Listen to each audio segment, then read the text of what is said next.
we get what we send out. Here's how this orchestration of events works in our lives.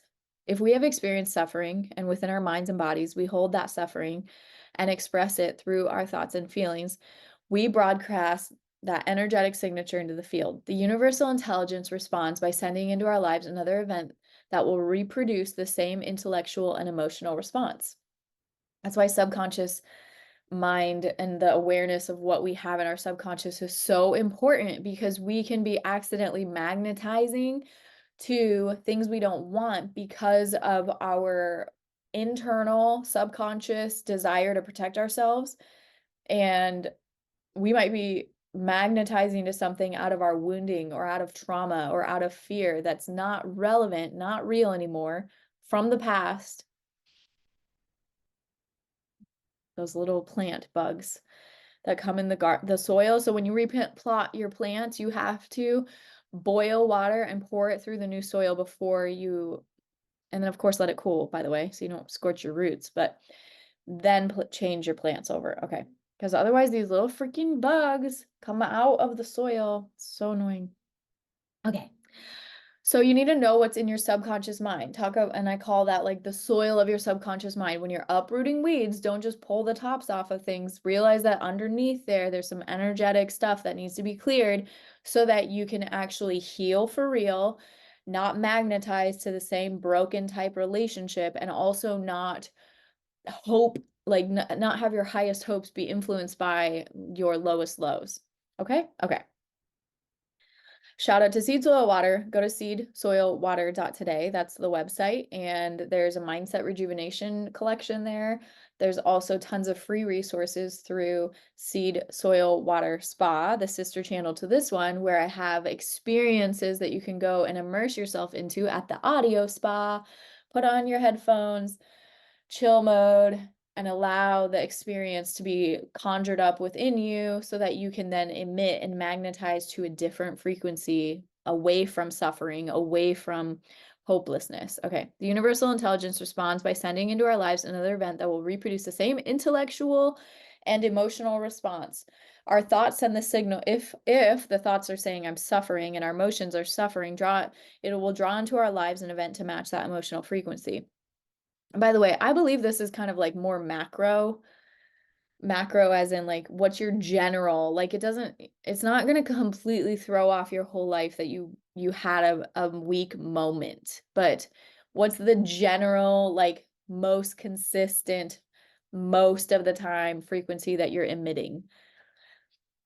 That is a good reason. So like if you send out that you're suffering and you're broke, then you're going to find that to come back into you. In a very real sense, we are asking for proof of the existence of the universal intelligence at all times. So it's sending us feedback and in our external environment at all times. That's how powerful we are. Also, there's something to be aware about what other people project onto you. So be aware of that. The question at the heart of this book is, why don't we send out a signal that will produce a positive outcome for us and the world? How can we change so that the signal that we send out matches what we intend to produce and see in our lives?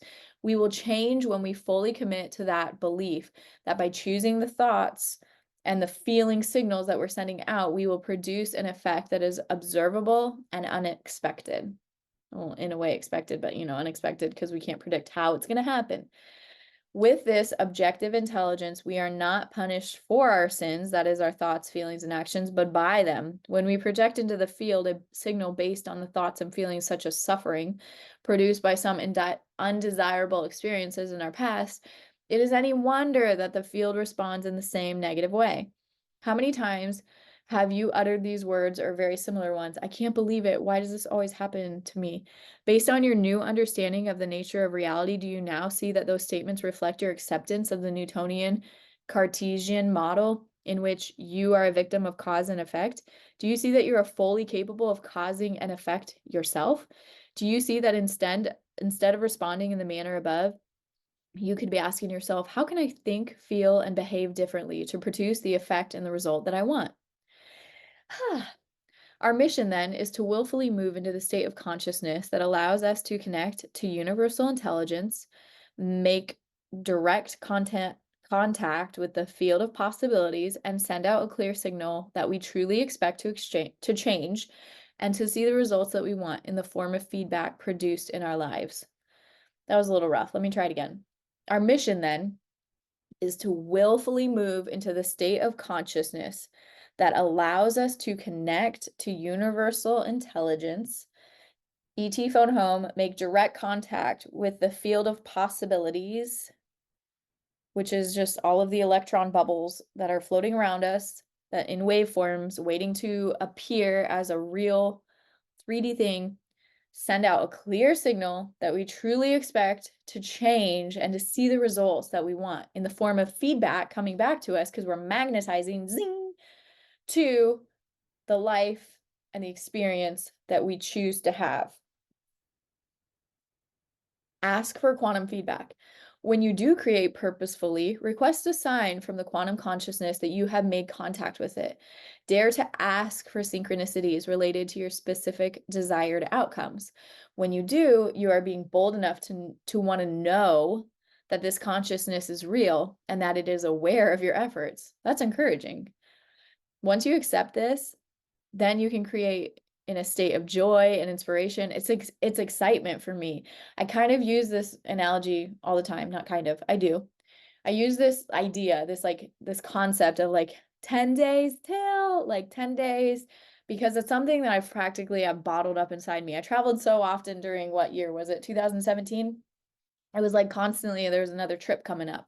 So I was able to buy, I can tap into the reservoir of that excitement and joy of the 10 days till the trip. And it's it's a perfect vibe, because it's that means that my flight was purchased already, my hotel's already figured out, and I'm going with friends, and we're about to go have a great time. 10 days, that excitement is there. It makes the next 10 days, whatever's going to happen is so enjoyable, because I have a freaking trip in 10 days, it's amazing. It's so fun. It's not right around the corner, so I don't have any stress about did I pack yet? Do I have laundry done? It's it's out there enough that I'm stoked about it.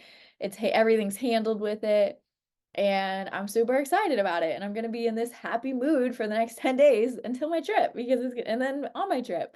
So I tap into that, when I'm thinking about what I want to, I use that as my magnetic matching system, in terms of my feelingly. And then I just insert the thoughts and the very clear intention of what I want.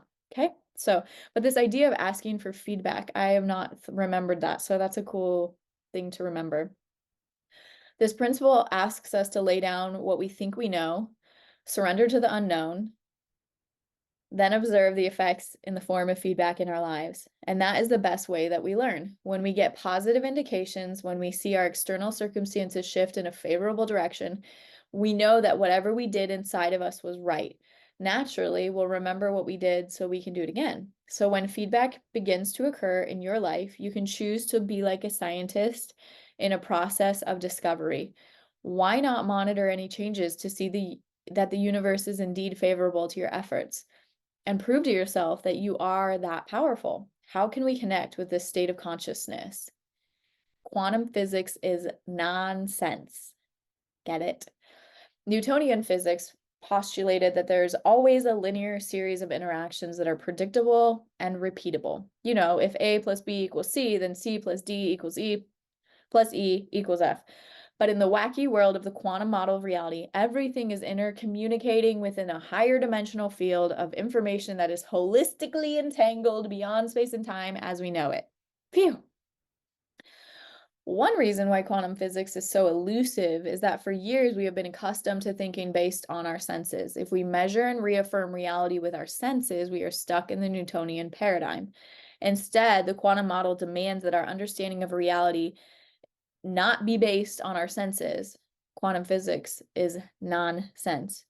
In the process of creating future reality via the quantum model, our senses should be the last, to experience what the mind has created. The very last thing we experience is sensory feedback. Why? The quantum is multidimensional reality that exists beyond your senses in a realm where there is no body, no thing, no time. Thus, to move into the domain and create from that paradigm, you'll need to forget about your body for a little while. You'll also have to temporarily shift your awareness away from your external environment, all those things that you identify with in your life. Your spouse, your kids, your possessions, your problems are all part of your identity. Through them, you identify with the outer world. And finally, you will have to lose track of linear time. That is, in the moment when you are intentionally observing a potential future experience, you will have to be so present that your mind no longer vacillates between memories of the past and expectations of a same as usual future. Isn't it ironic that to influence your reality, your environment, heal your body, or change some event in your future time, you have to be completely let go of your external world, no thing. You have to release your awareness of your body, no body. You have to lose track of time, no time. In effect, you have to become pure consciousness. Do that, and you have dominion over the environment, your body, and time. I affectionately call these the big three. And since the subatomic world of the field is made purely of consciousness, you cannot enter any other way than via pure consciousness yourself. You cannot walk through the door into the quantum field as a somebody. You must enter as a nobody. Your brain has the innate ability to harness this skill. Stay tuned for more. When you understand that you are fully equipped to do all this, leave this world behind and enter a new reality beyond space and time, you will be naturally inspired to apply it in your life. Okay, we're going to pick up next time. Be blessed, be well, be free.